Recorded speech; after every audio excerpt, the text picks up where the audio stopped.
छोटी गैया छोटे छोटे ग्वाल छोटो सो मेरो मदन गोपाल। राजा विश्वास दर्पेणा नगतो नन नाम सा। राजा ने देखा छोटे छोटे ग्वाल छोटे से गोपाल की सेवा कर रहे हैं, अभिमान के कारण कि मैं राजा गए नहीं। राजा प्रसाद की पूजा होने के बाद ग्वाल वालों ने प्रसाद दिया राजा को, राजा प्रसाद दे लीजिए। राजा ने भगवान के प्रसाद का त्याग दिया और त्याग से ही उनके जीवन का पुण्य नष्ट हो गया। और घातस्य पुत्र शतम नष्टवा धन धान्यादिकं चेत्। धन धान्य सौ पुत्र जिसका अभिमान था राजा को, वो सब नष्ट हो गया। नष्ट हो गया तो पश्चाताप हुआ।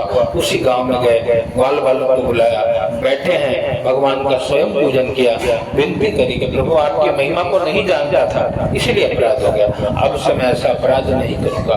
प्रसाद को ग्रहण किया और प्रसाद को लेकर अपने नगर में पहुंचे तो देखा कि जो कुछ गया था वो पुनः प्राप्त हो गया।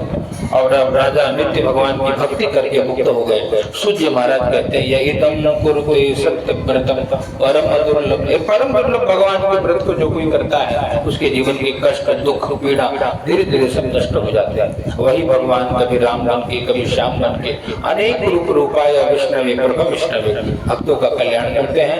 सभी को भगवान ने मुक्त किया। शुद्ध ऋषियों ने पूछा कि महाराज कौन है वो भगवान? का वो एक है, परमात्मा एक ही है, अनेक रूप लेकर के जिसने जिस रूप में पुकारा वो उसी रूप में आकर के उसका उद्धार कर देते हैं, कल्याण करते हैं। ऋषियों ने पूछा सबको मुक्ति कैसे मिली? कहा जो दूसरे अध्याय के ब्राह्मण हैं वो सुदामा बन करके कन्हैया की भक्ति करके मुक्त हो गए।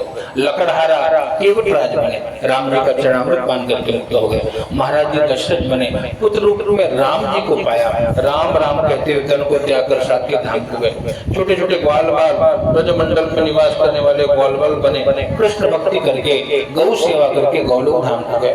और तुंगध्वज नाम के राजा मनु बने, सर्वान भागवत सभी प्रकार के भागवत कर्म को धर्म को करके अंत में भागवत जी की कृपा से वैकुंठ लोक को चले गए। साधु नाम का बलिया मोरध्वज नाम का राजा बना, देहार पुत्र की देह को चीर करके भगवान को अर्पित करके और भगवान के धाम को चला गया। जय जय श्री पुराण रेवा खंडे सत्यनारायण कथायां पंचमोत्सव प्रेम श्री सत्यनारायण भगवान की जय।